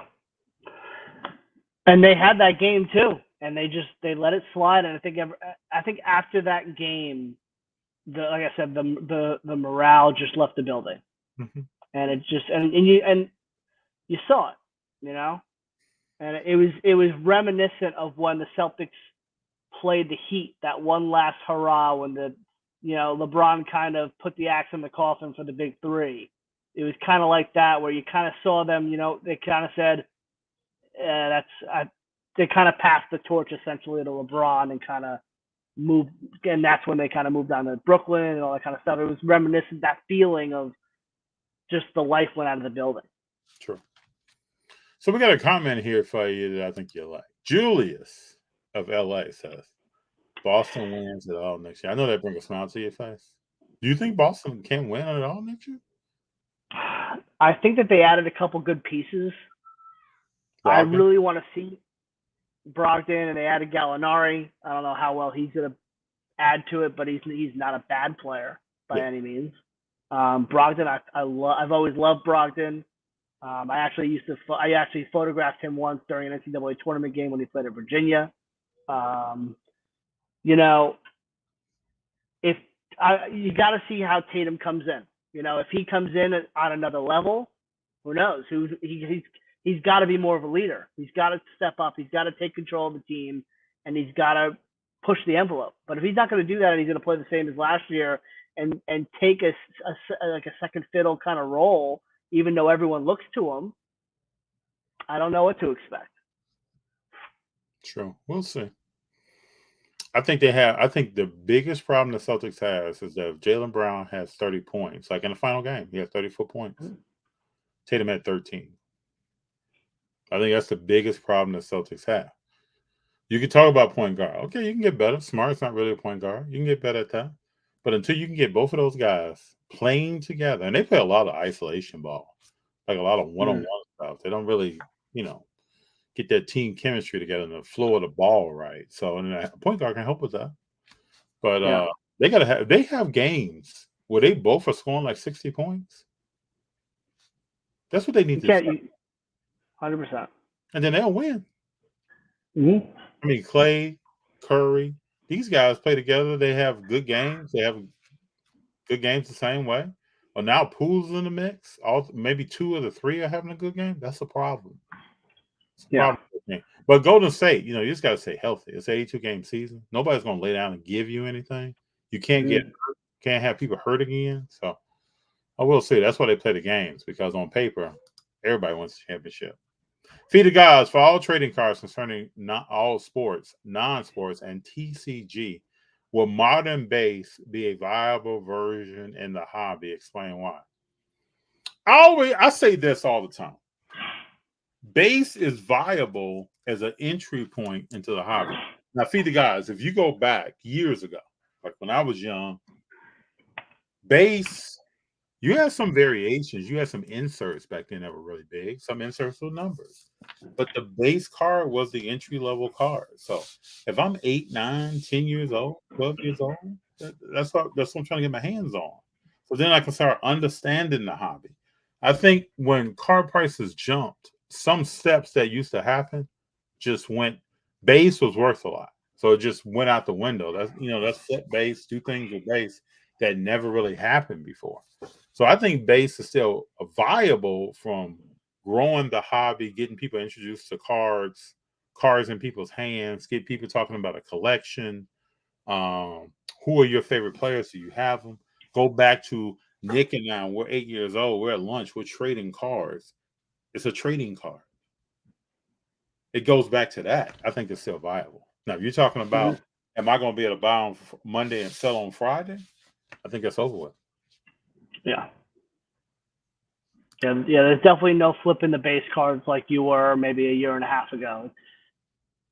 That time's over. Joseph says Golden and PWCC auctions and a lot of marketing within the hobby. If you get a PSA 9, would you be okay with it? Yes, I would. If so, do it.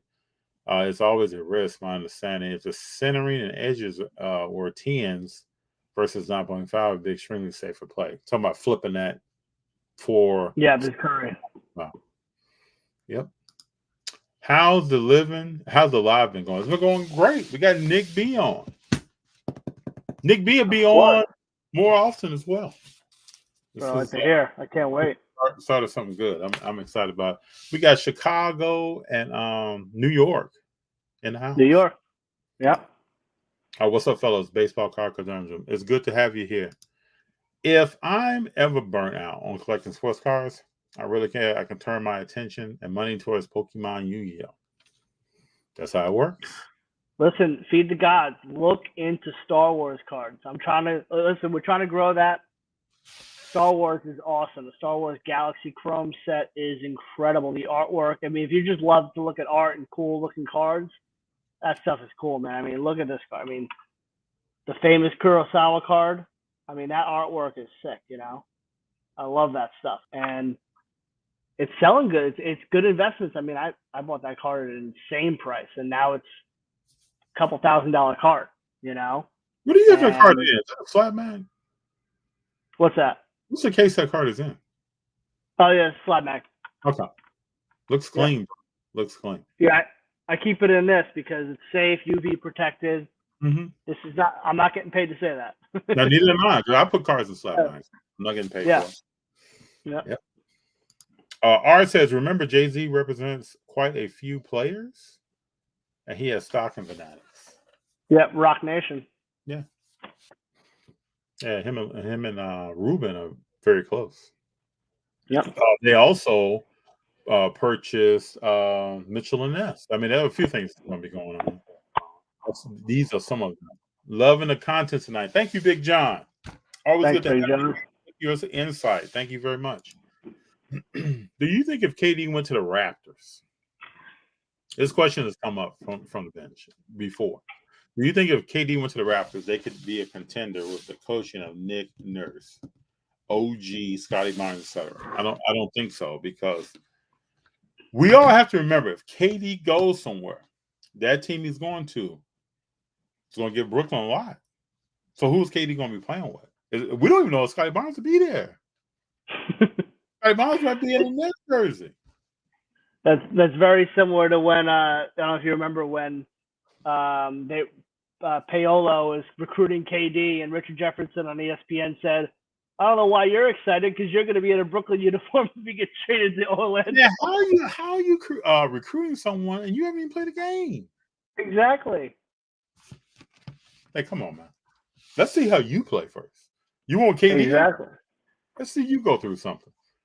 Nick is right. Star Wars is fire. Older ones from the 70s as well. Let's see what I got. Hold on. Let me just show something off.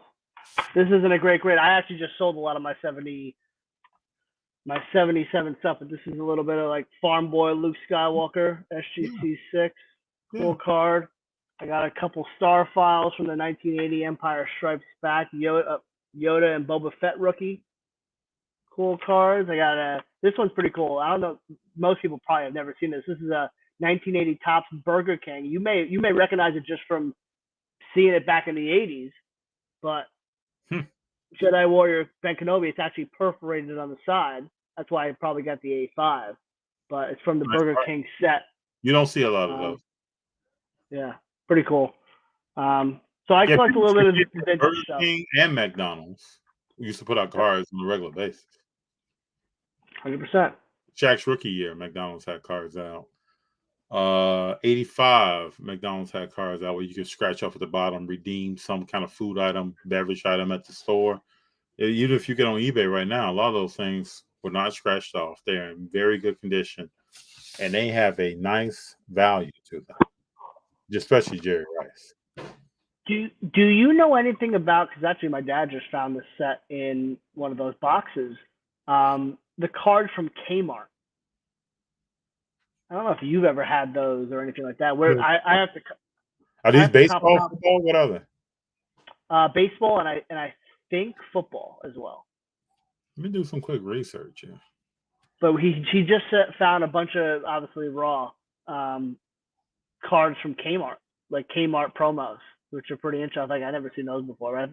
Well, I think mostly baseball. They look something like this. Yep. I've never seen these before, but they seem to be well respected on eBay. Mm-hmm. You got a yellow border too. There's a Willie Mays one that's signed by Willie Mays. Oh yeah. Yeah. This is nice. Yeah, I've never. Pretty. Yeah, I got to look at them, get my eyes on them, but pretty interesting. Just like different. It's cool. Like, and you see like the cards like that Dunkin' Donut card with Michael Jordan on it. I like those interesting promo cards that some of those different like companies do with the sports card hobby. I kind of wish that they would still do that because it introduces a little bit more of regular life to the hobby. And I know there are some older cards that like young Jerry West. I've seen at shows where they will insert cards in a box of bread going to a store. Mm-hmm. These cards are circulated. They're graded. They're hard to find. They're in low pop. That's stuff out here that's what I always say to me. People say, man, I get bored with the hobby. I think there's so much different kind of stuff that you can be interested in and different productions from different eras that you can love. Let's say you love a Will Chamberlain. There's so many different Will Chamberlain cards. You see Michael Jordan. We're starting to see now PSA is going to start grading star. There are other cards that he has. Intamin Donuts made cards with Scottie Pippen around his rookie year that are well sought after. There are different cards out here. So, Feed of God says, "Trust me, sir. I'm into buying Star Wars slabs. I love Star Wars, sir." Dan, the great curator, always talks about Star Wars Galaxy. That's the only set I want to get into for modern Star Wars. Yeah, I just purchased a Marvel card recently, Killmonger card, PMG. I saw that. The purple one, right? Yeah, there's so much different stuff, man. That, like, you know, that first. Did you see the trailer? Let's talk about this. Did you see the trailer for the next Black Panther? Yeah. Man. Incredible. That's phenomenal. They put some work into that. You don't see a trailer that brings that much emotion out of you when watching that. I could watch that thing over and over again. Yeah, it's real cool. It's going to be cool to see what they do. I think they're going to do something remarkable for overall for that series of movies and just overall. I think the new hero of Black Panther is going to be phenomenal. I agree. I think Marvel really takes care of their brand and their storylines, and I think that they are going to put it into they're going to put it in the right direction where it needs to go, specifically when they know that they have very sensitive stuff going along with it. I watched regular life. The last Thor movie, I thought was great. I mean, you had children involved, you had adults involved. You had different cultures involved. I mean, that was the storyline was all inclusive. It was different, and it was still a lot of action. It was a little edgy. It was, it still had those pieces to keep it that authentic Marvel feel. That's right. That's right. Also, She-Hulk TV series trailer came out. Looks great as well. I agree. We'll see some of the stuff is and then San Diego Comic-Con, Marvel announced kind of their timeline when they're bringing stuff out. It's gonna be some big movies coming. Better get ready. From the bench there, I think the trade would include Siakam, Van Fleet, picks, and maybe some of the other pieces. They've already said Scotty won't go. From the bench, I just think would you trade Siakam, Van Fleet, and some picks for Kevin Durant? I don't think I'm doing that. I will hope Toronto is not doing that. Let me ask you this: what are your thoughts on the Clippers this year with Kawhi going? Nobody talks about. When's the last time you heard about Kawhi and the Clippers? You know why I won't talk about Kawhi and the Clippers? Because of Paul George. I just don't believe in Paul George. I can agree with that. Last time I believed in Paul George, he was with Indiana. I thought he had played some of his best basketball. He just fades in games and doesn't play defense sometimes. And for me personally, now if Kawhi was running with someone else, I think it's worth talking about. But I hope Kawhi understands the workload he's about to take on this year. If he wants that team to do something, unless Paul George breaks out and goes back 7 years and becomes a whole, just starts balling out. Yeah, but you can't just say to Steph at midcourt, "Let's go 1 for 1." That's cool, man. But it's not going to win you games, though. And you're talking to the assassin here. Like, come on, man. That's just not. It's not going to get it. So that's why I'm not talking about the Clippers until I see the Clippers do something, because I think Kawhi is a great player. I agree. From the bench says also just bought a basic Star Wars car for a buddy of mine who's a big Star Wars fan. Personally, just got back an Iron Man PMG from PSA that came back as a PSA 9 Pop 15, blowing 3 higher. That sounds like a great car. Yeah, I support all collecting. If you collected rare soup cans, I watch shows about people going in the storage bins, pulling out stuff. People going out in the middle of nowhere, pulling out stuff that's worth something. Everybody, I used to watch the Antique Roadshow. I'm all about collecting. So I've never had on this channel where I'm like, why are you collecting trading card games? Why are you collecting this? If you enjoy it and you see it's worthwhile and you see it as a vibe and investment, if you put $15 in something and you get back 25, that's a viable investment. Yep, 100%. So I will hope that everyone enjoys what they're doing. Have fun with it. Have fun also with the research side. Understand what you have. Some people I know go to yard sales and pick up valuable stuff, from cards on to other things, dolls, and whatever else, old toys. Have fun with what you do. I think as long as you're having fun, collect what you like. Let me ask you a question. So going into the National, obviously everybody says you want to kind of have an idea of what you're looking for, right? So I guess right now, I'm a big Steph Curry guy, similar to you with how you're kind of building up your collection of him. Yeah. I kind of want to look into getting an autographed card of him. Maybe numbered, not necessarily a rookie, because that's you're talking about a good chunk of change for that. I don't know. I kind of want to do a little bit of a trade up and a little bit of cash for one. I mean, what would your recommendations be? What to look out for in the realm of a Steph Curry autograph card? You have so many different options. You can have something that's a card that has been graded by Steph and authenticated in a slab. Excuse me. You have some National Treasure stuff, some immaculate stuff that's out there. I like all these kind of cards. You got cards that are later in his career They have a patch. You have some Prism stuff that is autographed. I would just say home in on what cars you want to look for and do research on them. Understand what the prices are. If they're graded or if they're raw. If you want to go to raw and then you grade later, just know kind of what the prices should be. Have conversations based upon that. Don't be afraid to ask someone to take something out of some kind of protective case so that you can see the card. Be careful when you do that because, I've been in places before where I've dropped something. So I've always asked somebody else, can you pick that out? So I can look at it. Don't be afraid at the National. I always tell people this. If you see something, you've done your research.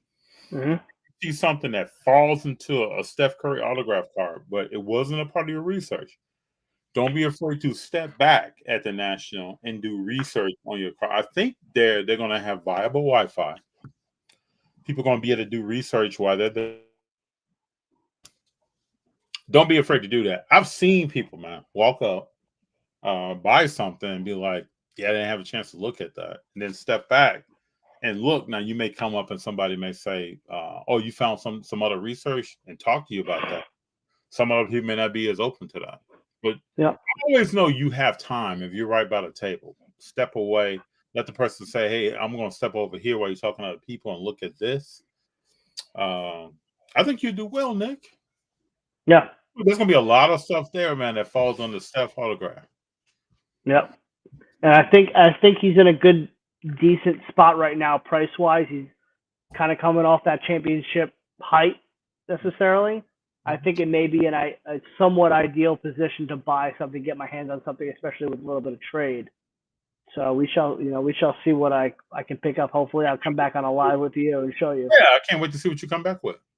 Yeah, it's gonna be all good. My biggest advice to people is meet as many people as you can, because gems are more than just on the table, right? So you got people walking around at a good.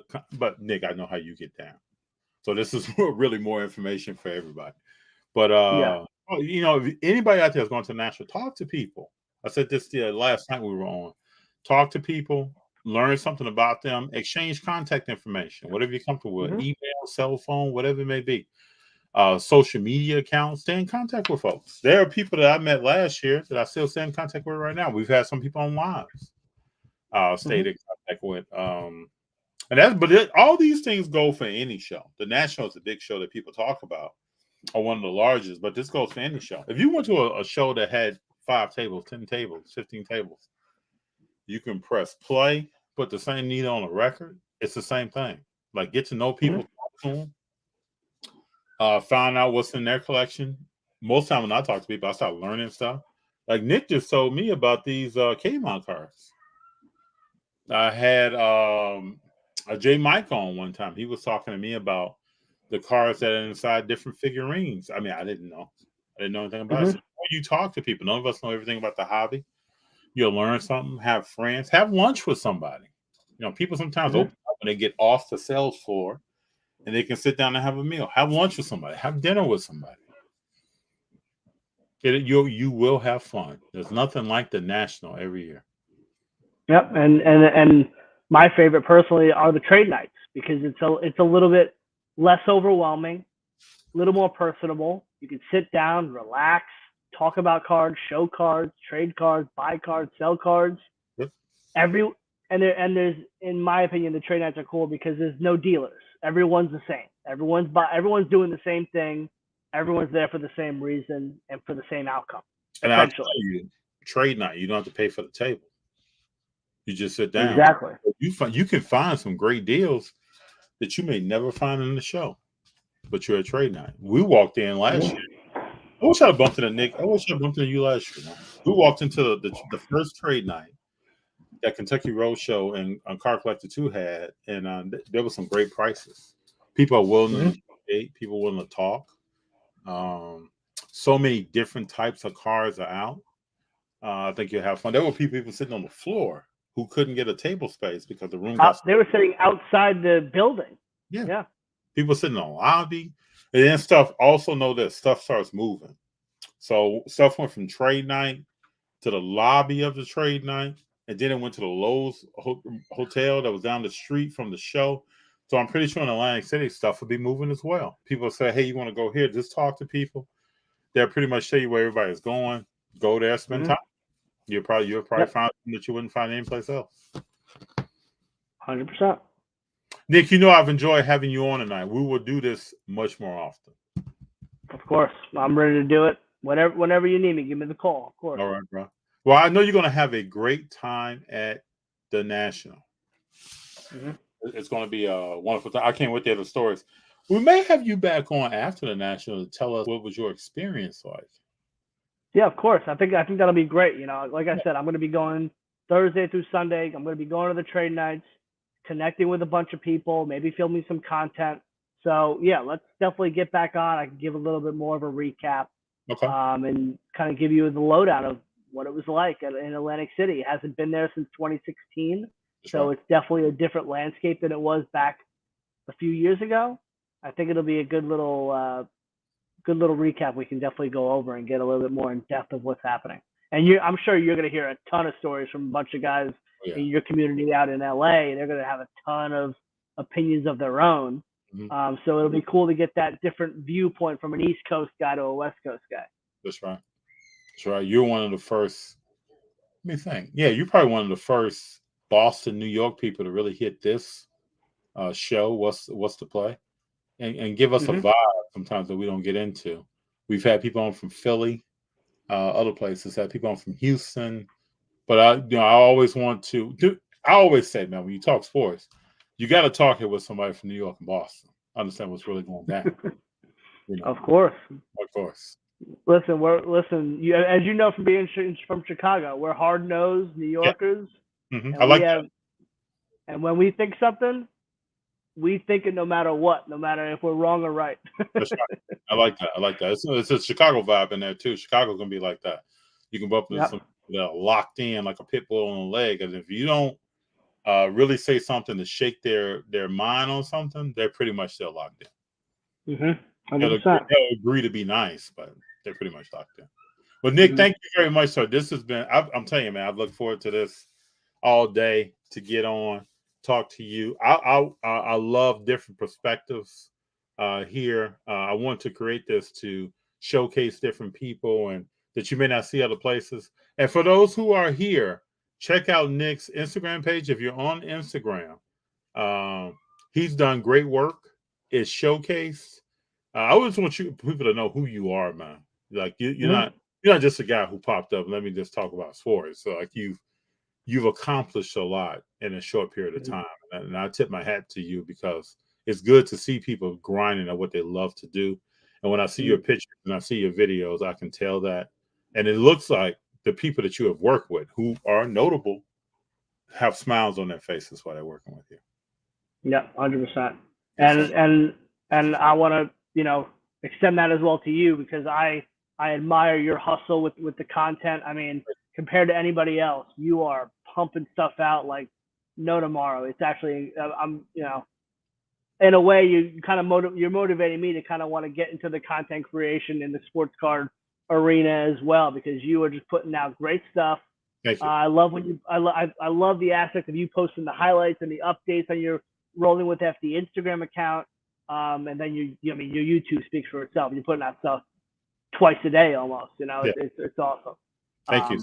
Thank you. Yeah, Nick, you're doing a great job. Yes, I've always wanted to do this.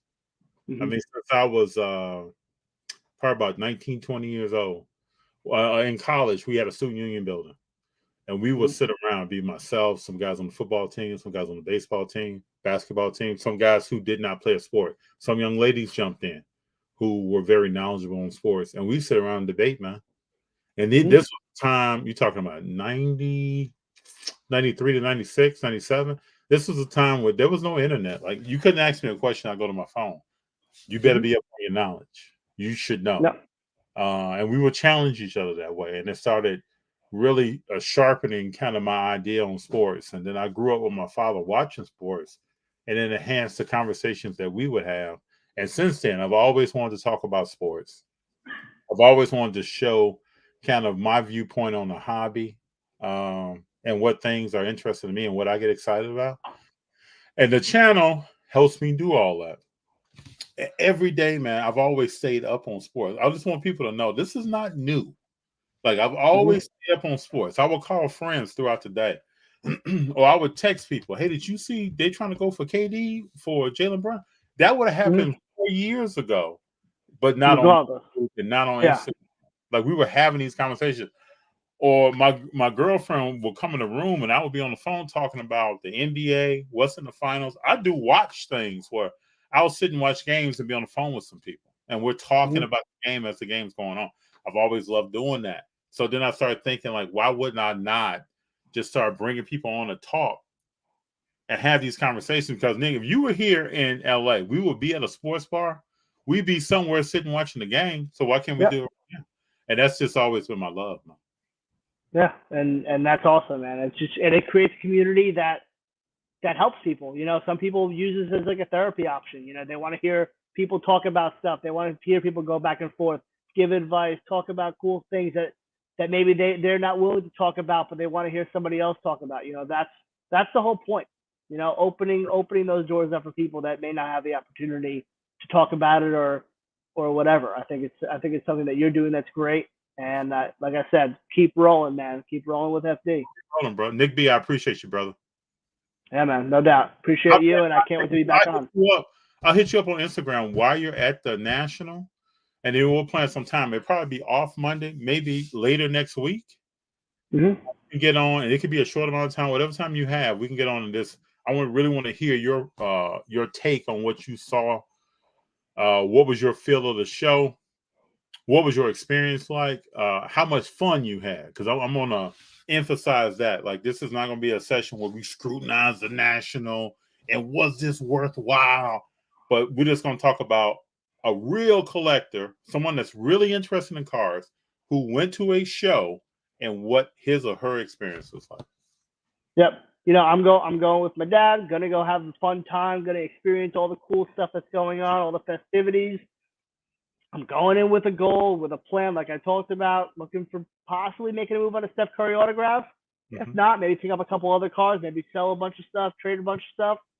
But at the end of the day, have a fun time, make some new friends, connect with old friends, and just have a good time, man. And that's what really it's all about. Remember, at the end of the day, it's a hobby when we're all having fun. Nick B, appreciate you, bro. All right. Awesome. Thank you for having me. I'll talk to you soon. Talk to you soon. Be good, all right? All right. Bye-bye. Bye.